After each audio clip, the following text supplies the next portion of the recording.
तो भारत ने इंग्लैंड को दूसरे टी20 में भी हरा दिया है। 2-0 की बढ़त ले ली है इस 5 टी20 इंटरनेशनल की श्रृंखला में। और जैसा हमने प्रीव्यू में कहा था कि ये मैच उतना वन साइडेड नहीं होगा, उतना आसान नहीं होगा भारत के लिए जितना पहला मैच था। ऐसा ही कुछ हमको देखने को मिला। मैच के हीरो रहे तिलक वर्मा, जहां पर आप कह सकते हैं कि एक वक्त जब मैच फंस गया था और 5 विकेट खो दिए थे भारत ने, लगभग 88 रन और चाहिए थे, तो लोअर ऑर्डर बैटिंग के साथ उन्होंने मिलकर भारत को जीत का रास्ता दिखाया और काफी एक शानदार जीत दर्ज की हमने इस टी20 इंटरनेशनल में। तो कुछ की मोमेंट्स पे बात करेंगे। तो सबसे पहले टॉस जीता भारत ने और सूर्य कुमार यादव ने फैसला किया फील्डिंग करने का। और आई थिंक ज्यादा फर्क पड़ना नहीं था क्योंकि पिच ऐसी थी कि दोनों पेसर्स और स्पिनर्स को मदद मिलने वाली थी। और ये एक टिपिकल चेपॉक विकेट थी जहां पर आप कह सकते हैं कि एंटरटेनिंग टी20 इंटरनेशनल्स हमको देखने को मिलते हैं। बहुत ज्यादा हाई स्कोरिंग मैचेस नहीं होते। 160 टू 170 के बीच का भी जो टोटल होता है, काफी मुश्किल होता है उसको चेस करना सेकंड इनिंग्स में। मुश्किल एज इन कि सामने वाली टीम को अच्छी बैटिंग करनी पड़ेगी। 170 180 में तो पार स्कोर माना जाता है, लेकिन 160 टू 170 में भी आप कह सकते हैं कि भारत को अच्छा खेलना था इस टोटल को चेस करने के लिए। इंग्लैंड की शुरुआत कुछ खास हुई नहीं। फिर से फिल सॉल्ट ने अपना विकेट गंवाया पहले ही ओवर में। पहली गेंद पर उन्होंने इंटेंट जरूर दिखाया, हर्षदीप को चौका लगाया, इन स्विंगिंग डिलीवरी थी, मिड विकेट के ऊपर से एक अग्रेसिव शॉट उन्होंने खेला, लेकिन फिर वो अपना कैच थमा बैठे स्क्वायर लेग बाउंड्री पे। और उसके बाद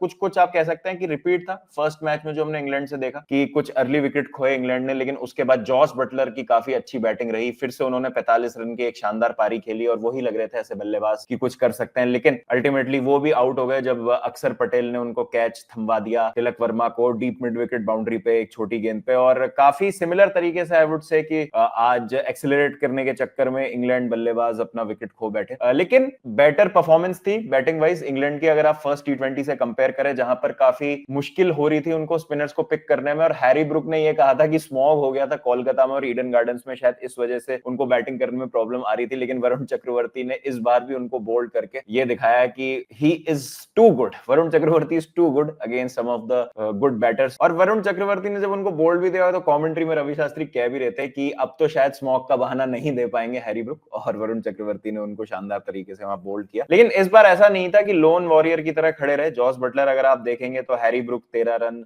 Livingstone 13 run, Jamie Smith 22 run 12 बॉलों में, डेब्यूटेंट। दो चेंजेस किए थे इंग्लैंड ने इस मैच में, बाहर गए जेकब बेथल और गस एटकिंसन, टीम में आते हैं जेमी स्मिथ और ब्राइडन कार्स, और जेमी स्मिथ का डेब्यू भी था। अच्छी बैटिंग की उन्होंने, 22 रन बनाए 12 गेंदों में। उसके बाद ब्राइडन कार्स काफी अच्छी बैटिंग कर रहे थे, 17 गेंदों में 31 रन उन्होंने बना दिए थे और 2 छक्के भी लगाए थे उन्होंने वरुण चक्रवर्ती को एक ओवर में। लेकिन unfortunately for England run out हो गए वो, जहां पर उनमें और जोफ्रा आर्चर में एक मिक्सअप हो गया। लेकिन उसके बावजूद भी आई वुड से कि एक अच्छा टोटल हासिल कर लिया था इंग्लैंड ने। अब ये एक प्रॉब्लम रही है, चिंता का विषय रहा है भारत के लिए। 137 पर 8 विकेट आउट हो गए थे इंग्लैंड के जब ब्राइडन कार्स आउट हुए, और ऐसा लग रहा था कि 150 के अंदर इनकी पारी सिमट जाएगी, लेकिन फिर से टेल को रोकने में हम नाकामयाब रहे, जिसका मतलब यह था कि 165 रन के टोटल तक पहुंच गई इंग्लैंड। बॉलर्स की अगर हम बात करें तो सबने ही कंट्रीब्यूट किया, बस रवि बिश्नोई ही एक विकेटलेस बॉलर रहे। लेकिन अगर आप देखें भारत के लिए तो अर्शदीप सिंह, हार्दिक पांड्या, वॉशिंगटन सुंदर, अक्षर पटेल, वरुण चक्रवर्ती, अभिषेक शर्मा तक को एक विकेट मिला। तो 7 गेंदबाजों का इस्तेमाल किया। और भारत के लिए भी 2 चेंजेस थे। रिंकू सिंह की जगह आए टीम में ध्रुव जुरैल को मौका दिया गया इस मैच में खेलने का, और नीतीश कुमार रेड्डी की जगह मिली वॉशिंगटन सुंदर को। ऑब्वियसली चेपॉक का टर्निंग ट्रैक है तो एक स्पिनिंग ऑलराउंडर के साथ गए, और वॉशिंगटन सुंदर का सिलेक्शन भी सही प्रूव हुआ, क्योंकि आगे जाके हम बात करेंगे बैटिंग में भारत की, तो वहां पर भी उन्होंने कंट्रीब्यूट किया। लेकिन एक ही ओवर कराया गया वॉशिंगटन सुंदर से, जहां पर उन्होंने एक विकेट भी लिया। तो काफी मिक्स एंड मैच करके बॉलिंग अटैक को यूज किया, और डेप्थ यूज करने के लिए अच्छा मौका है हमारे पास, और हम देख सकते हैं कि कौन वो बैटर्स हैं जो बॉल से भी कंट्रीब्यूट कर सकते हैं हमारे लिए सही मोमेंट्स पे। तो 166 का टारगेट मिला भारत को। और भारत का चेस डिस्कस करने से पहले बात करना चाहता हूं fantasyatra.com की। चाहे ये गेम हो दोस्तों या आने वाले इस सीरीज के 3 मैचेस, WPL, चैंपियंस ट्रॉफी, जो भी आपको क्रिकेट का एक्शन मिल रहा है इस समय आपकी तरफ आता हुआ, वो सारे मैचेस आप fantasyatra.com पे खेल सकते हैं।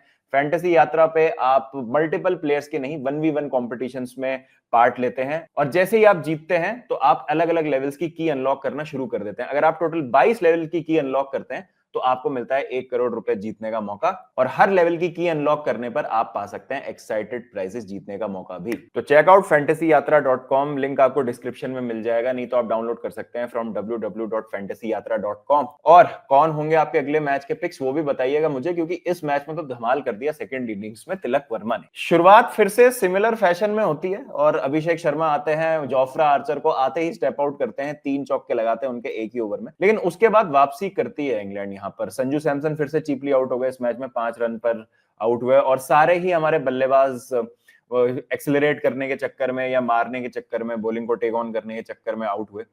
थोड़ा हार्ड लेंथ हिट किया आज इंग्लैंड ने, थोड़ा back of a length bowling कर रहे थे उनके पेसर्स, स्पेशली जितना हमारे उनके स्पिनर्स ने उनको परेशान किया, आई थिंक हमें उनके पेसर से खासा परेशानी हुई। और सूर्य कुमार यादव जिस तरीके से आउट हुए, संजू सैमसन आउट हुए जिस तरीके से, अभिषेक शर्मा एलबीडब्ल्यू हुए, तो बैक ऑफ अ लेंथ जो बॉल आ रही थी उसको खेलने में प्रॉब्लम हो रही थी। ध्रुव जुरैल का विकेट भी कुछ इसी तरीके की आप कह सकते हैं इंडिकेशन दे रहा था। बाइडन कार्स ने थोड़ी सी बैक ऑफ अ लेंथ रखी ball, not exactly short, not exactly full, थोड़ी सी शॉर्ट और back of a length ball काफी ज्यादा परेशान कर रही थी बल्लेबाज को। और ध्रुव जुरैल भी एक चीप विकेट गवा बैठे, फिर हार्दिक पांड्या भी एक back of a length ball पे आउट हुए जेमी ओवरटन के अगेंस्ट। तो काफी ज्यादा दिक्कत में थी भारत जब 9.1 ओवर में 78 फॉर 8 हो गया था। लेकिन ये भी एक अच्छी बात है कि जो भी बल्लेबाज आ रहा है वो रुक के नहीं खेल रहा है, बिल्कुल आते ही हिट करता है। तो हमारा रन रेट काफी हेल्दी था इस चेज में। तो ऐसा नहीं था कि 5 विकेट खोने के बावजूद भी 10 ओवर से पहले हम बाहर हो गए थे मैच के। और एक खिलाड़ी जो टिका हुआ था एक तरफ, वो थे तिलक वर्मा। तो तिलक वर्मा भी अपना टाइम ले रहे थे, ऑल्दो काफी अच्छे शॉट खेले उन्होंने। टोटल उन्होंने 55 गेंदों में 72 रन बनाए, 5 छक्के और 4 चौके उन्होंने लगाए। तो इंटेलिजेंट बैटिंग कर रहे थे, जहां पर उनको चाहिए था कि ब्लॉक करें वहां ब्लॉक कर रहे थे, जहां पर उनको लूज डिलीवरी मिल रही थी वहां पेस का फायदा उठा रहे थे। बहुत बार ऐसा हुआ कि एज लग के कीपर के ऊपर से, फाइन लेग रीजन के ऊपर से छक्के गए। तो काफी अच्छी वहां पर उन्होंने बैटिंग की, बखूबी उनका साथ निभाया वॉशिंगटन सुंदर ने, जब उन्होंने वहां पर 19 गेंदों में 26 रन बनाए। और आप कह सकते हैं कि आदिल रशीद ने जब वॉशिंगटन सुंदर का वो एक सिंपल सा कैच छोड़ा तो मोमेंटम थोड़ा सा भारत के पास आ गया। फिर वहां पर तिलक वर्मा ने भी क्विक रन्स बनाए थोड़े से और प्रेशर में डाला इंग्लैंड के गेंदबाजों को। फिर वॉशिंगटन सुंदर आउट हो गए, अक्षर पटेल आउट हो गए, अर्शदीप सिंह आउट हो गए। लेकिन रवि बिश्नोई ने 2 बहुत ही क्रूशियल बाउंड्रीज लगाई और दोनों ही बहुत अच्छे शॉट थे और वहां पर बहुत अच्छा साथ निभाया तिलक वर्मा का, जिसका मतलब यह था कि आखिरी ओवर में बस 6 रन चाहिए थे और तिलक वर्मा ने कंपोजर रखा और शानदार तरीके से मैच फिनिश करके भारत को एक बहुत ही ड्रामेटिक जीत दिलाई। तो ये अगेन इस टीम का एक और डायमेंशन है कि रवि बिश्नोई तक आपके पास बैटिंग है और तिलक वर्मा जब विकेट्स गिर रहे हैं तो एक एंड होल्ड करके थोड़ा सा सिचुएशन को स्टेबल करके फिर मारना शुरू किए। तो ऐसा नहीं था कि 5 विकेट पर भी मैच जो है हमारे हाथ से निकल गया था, क्योंकि पहले ऐसा होता था कि हम अंडर प्रेशर आ जाते थे और टेल शायद उतना कंट्रीब्यूट नहीं कर पाती थी, एक बल्लेबाज जो एक एंड होल्ड करके रखता था, और फिर काफी क्लोज मार्जिन से हम पहले मैच हारते थे। लेकिन इस बार ऐसा नहीं लगा क्योंकि तिलक वर्मा ने बहुत ही अच्छी और इंटेलिजेंट पारी खेली। तो कॉन्ग्रेचुलेशन टू हिम, और बहुत अच्छा ये एक इनिंग है उनके कॉन्फिडेंस के लिए और आगे जाके इंडियन क्रिकेट के लिए, जिस तरीके से हम अपनी टीम बना रहे हैं 2026 टी20 वर्ल्ड कप के लिए स्पेशली। तो देखते हैं आगे क्या होता है। तो आपकी क्या राय है, please do let me know in the comment section. Tilak Varma के अलावा और किस प्लेयर का आपको परफॉर्मेंस अच्छा लगा वो भी हमें बताइएगा। तीसरे टी20 में कौन से पिक्स होंगे आपके, हमें बताइए। और don't forget to check the fantasyatra.com। मिलूंगा आपसे जल्दी, जब तक ध्यान रखिए अपना, टेक केयर एंड पीस।